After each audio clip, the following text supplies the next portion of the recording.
یہ آپ کے ہاں ہے لیکن اس کو چھوڑ دیجئے، اس پہ اس نے نہیں لکھا فوکوہاما نے، اس نے لکھا کہ یہ کام ہو رہا ہے جی۔ انہوں نے کہا کہ یورپ بھی دو حصوں میں اس طرح بٹا ہوا ہے کہ ایک وہ ہے جہاں کلائنٹیلزم ہے، کلائنٹیلزم کو پیٹرنیجزم بھی کہتے ہیں، یہ جو ہمارے ہاں ہوتا ہے کہتے ہیں فوج میں پیٹرنیج کا ایک نظام ہے کہ جو وہ نظام جو اس کے فوائد جو ہے سسٹم میں درجہ بدرجہ پہنچتے ہو نیچے تک پہنچتے جائے،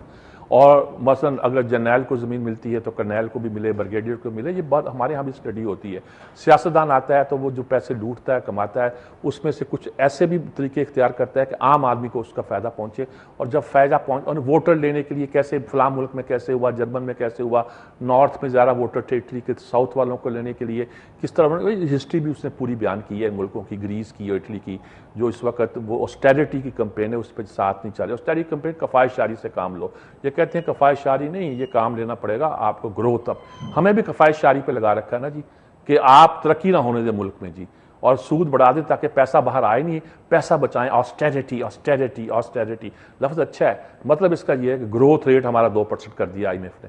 اور شرح سود 13-14% کر دیے تاکہ نئی صنعتیں لگیں نہ، ترقی نہیں لگتی تبھی تو ہمارے صنعت کار باہر جا رہے ہیں نا بھائی۔ IMF نے روک رکھا ہے ہمیں، وہ کہتے ہیں کہ اس سے مہنگائی رکے گی، انفلیشن رکے گی، وہ رکنے کے بجائے بڑھ رہی ہے جی، اور لوگوں کا کہنا ہے کہ جب تک ہم اس کلبوت سے باہر نہیں نکلیں گے ہم نہ ترقی کر سکتے ہیں، نہ بے روزگاری ختم کر سکتے ہیں، نہ اپنی معیشت کو ٹھیک کر سکتے ہیں۔ یہ فارمولہ جب سے ہم نے اپنایا ہے ہمارے ساتھ یہی بیت رہی ہے۔ آپ کو اگر IMF کے پیسے کی اب ضرورت نہیں ہے تو اس مولڈ سے آپ کو نکلنا پڑے گا، اس کے بغیر یورپ اس پر مولڈ کر رہا ہے۔ انہوں نے کہا یورپ میں یہ بات، امریکہ میں یہ کلائنٹیلزم آئی تھی، کب پرانی تاریخ بتاتے ہیں آئین آنے سے پہلے بھی، کہ آپ کسی کو، انہوں نے کہا کہ جب ماڈرن اسٹیٹ آتی ہے تو پھر وہ ریاست سارا ڈھانچہ چینج، ان کا ایک کانسیپٹ یہ ہے کہ ریاست جو ہے اگر وہ پہلے قائم ہو جائے، اور ریاست سے مراد ان کی بیوروکریسی ہے، یعنی کہ ریاست سے مراد یہی تعریف کی جاتی ہے جب بیوروکریسی مضبوط ہو جائے، اولیگارکی بھی کہتا ہے وہ جو میکس ویبر ہے اس کو، اولیگارکی کے ذریعے ان کی ایک آمریت قائم ہو جاتی ہے آپ کی سول سروس کی، وہ اگر مضبوط ہو اور ڈیموکریسی بعد میں آئے تو اس کا نتیجہ یہ ہوتا ہے کہ پھر آپ کو کلائنٹیلزم پیٹرنیج، مطلب یہ ہے کہ اگر آپ پینڈو انداز میں زندگی گزار رہے ہیں تو آپ اس کو پیسے دیتے ہیں، اس کو نوکری دیتے ہیں، اس کا کام تھانے کچہری میں کراتے ہیں، اور اگر آپ ماڈرن سٹیٹ میں آگئے ہیں، ڈپٹی کمشنر ہے، فلاں ہے، یہ ہے وہ ہے، تو پھر سارے کام قاعدے قانون کے مطابق ہوتے ہیں، پھر آپ زیادہ فلورش کر سکتے ہیں، ڈیموکریسی بھی زیادہ آ سکتی ہے اور بہتر طور پہ کام کر سکتی ہے۔ انہوں نے کہا یورپ میں یہی مسئلہ آ گیا ہے، دو حصوں میں بٹ گیا ہے۔ میں نے اس کو سنایا اس لیے کہ اپنا بھی تجزیہ کر لیں۔ یورپ پر ایک مضمون فوکوہاما کا نہیں ہے، نیل فرگوسن کا بھی ہے، وہ بڑے اچھے لکھنے والے بھی ہیں، اور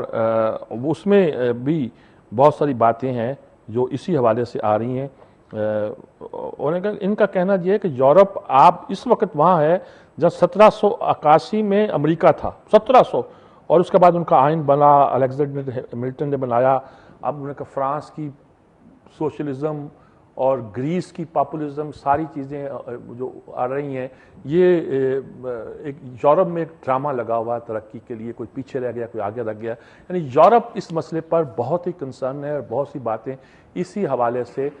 سامنے آ رہی ہیں۔ اچھا جی، یہ بڑا ایک fundamentalism at the US course, امریکی فوج میں جو ایک بنیاد پرستی آئی، برانڈ اینڈ ڈاؤننگ کا آرٹیکل ہے جی، وہاں ہوا کیا جی؟ وہاں ابھی پکڑا گیا ورجینیا میں ہی، وہ ایک صاحب پڑھا رہے تھے کہ ہماری لڑائی اب ٹیررزم کے خلاف نہیں ہے، کوئی کرنل صاحب سے ٹریننگ دے رہے تھے، فوج کو یہ ٹریننگ دے رہے، ہماری لڑائی اصل میں اسلام کے خلاف ہے، اور اس کا آخری حل یہ ہے کہ ہم نیوکلیئر بام مکہ اور مدینہ میں پھینکیں تو ان کا دماغ ٹھیک ہوگا۔ یہ پڑھایا جا رہا تھا فوجیوں کو۔ کرنل کو ہٹا دیا انہوں نے، لیکن انہوں نے کہا لیکن یہ ہٹا تو دیا، لیکن یہ نیو کونس کی تھنکنگ یہی ہے، یہ جو نو قدامت پسند جنہیں کہتے ہیں، نیو کنزرویٹو کہتے ہیں، ان کی تھنکنگ یہی ہے۔ وہ کہتے ہیں جی، ویسے ہی وہ کہتے ہیں دنیا میں ڈنڈے کے زور پہ کام کرو، لیکن ان کا اصرار یہ ہے کہ یہ مسلمان جو اسلام ہے اصل خطرہ وہی ہے۔ اور ان نیو کنزرویٹو کا اصل کام یہ ہے کہ انہوں نے ویتنام کی جنگ میں تو حصہ نہیں لیا تھا، بچ گئے تھے بڑے آرام سے، لیکن ویتنام کے بعد فوج کو مضبوط کرنے کے لیے اور جنگ کا کاروبار چلانے کے لیے انہوں نے بڑا رول ادا کیا جی۔ اور جو دوبارہ فوج امریکہ کی ان کی طاقت آئی ہے، ان کا پیسہ آیا ہے، اور وہ بڑے اکڑتے پھرتے ہیں، یہ سارا جو پیدا ہوا جس کو پہلے اس نے وارن کر دیا تھا آئزن ہاور نے کہ یہ ایک ملٹری انڈسٹریز کمپلیکس پیدا ہو رہا ہے، جسے آپ ملٹری سیکورٹی کمپلیکس کہتے ہیں، تو یہ بڑا خطرناک صورتحال اختیار کر سکتا ہے. تو امریکہ کی فوج کو دوبارہ اپنے پاؤں پر ویتنام کے بعد کھڑے ہونے کے لیے اور اس کا بجٹ بنانے میں نیو کنزرویٹو نے بڑا کام کیا ہے. اور نیو کنزرویٹو کی تھنکنگ یہی ہے, مسلمانوں کے بارے میں وہ یہی سوچتے ہیں اور یہی سمجھتے ہیں کہ یہ جو ایک ٹوٹل وار ان کے خلاف لڑنی پڑے گی. اور انہیں کیا, the west must defend Judeo Christian civilization and the US must provide the vanguard, main force and finance all at once. انہوں نے کہا کہ یہ ہمیں مغرب کی جو یہودی اور کرسچن سویلائزیشن ہے وہ ایٹ وار ہے. اچھا, مسلمانوں کی تاریخ گنائی ہے کہ جب حضور کا نام لے کے لکھا ہے کہ جب وہ آئے اور ان کے دستے پھیل گئے تو پہلی بار انہوں نے امپائر حاصل کی, اور امپائر کس طرح پھیلتے پھیلتے آئی, اور بغیر یہ کہ اس امپائر کو بھی اب ختم کرنے کے جو اس سے باقی ہیں ختم کرنے کے لیے ہمیں کرنا ہے. لیکن اس کا خلاصہ یہ ہے کہ انہوں نے یہ کہا کہ ہمیں مکہ اور مدینہ پر بھی نیوکلیئر بم پھینکنے پڑے تو اس جنگ کے خلاف لڑنا چاہیے, اور یہ ان کو فوجیوں کو تربیت دی جاتی تھی جی. اور باقی کہانی یہ کیسے انہوں نے اس کو ڈیولپ کیا اور کیسے لے کر جی وہ آگے بڑھے اپنے اس بات کو. ایک چھوٹا سا جی اب چین کا مسئلہ پیدا ہو گیا ان کے پاس.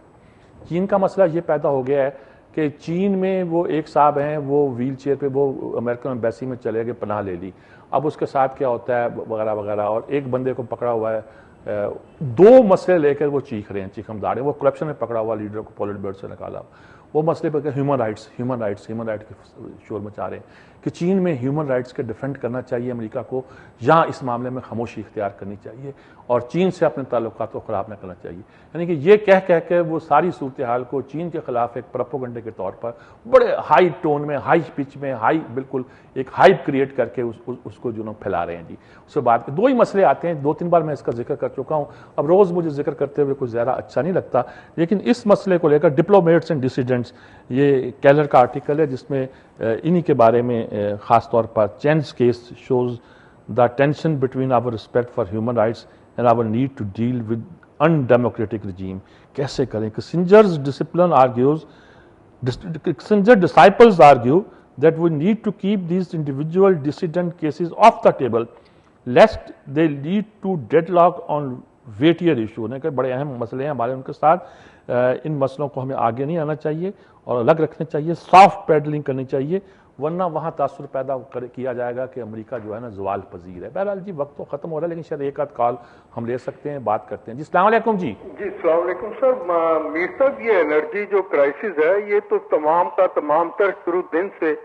یہ انجینئرڈ ہے, اس لیے کہ اس میں آئل بیسڈ جو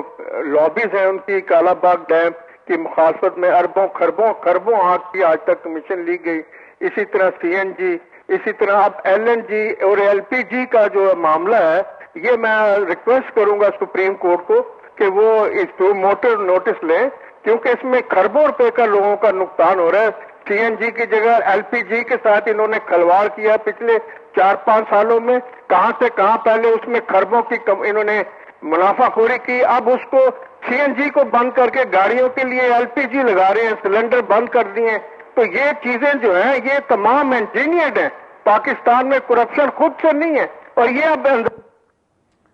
ٹھیک بات ہے جی. اللہ ہماری حالت پہ رحم کرے جی. بڑے چیزیں ہم نے پیدا کی, ہر کام اب کورٹ پہ کہاں چھوڑیں. میرے پیارے سیاستدانوں, کچھ آپ بھی کر لو. ہمیں جمہوریت بڑی عزیز ہے, پر کئی بار تو ملک سے زیادہ عزیز ہے لگتی ہے ہمیں, اور ہم بہت قربانیاں دی ہیں ہمیں اس جمہوریت کے لیے. خدا کے لیے اس کو بچا لو, ورنہ آپ بھی نہیں بچو گے. اجازت چاہتے ہیں, اللہ حافظ.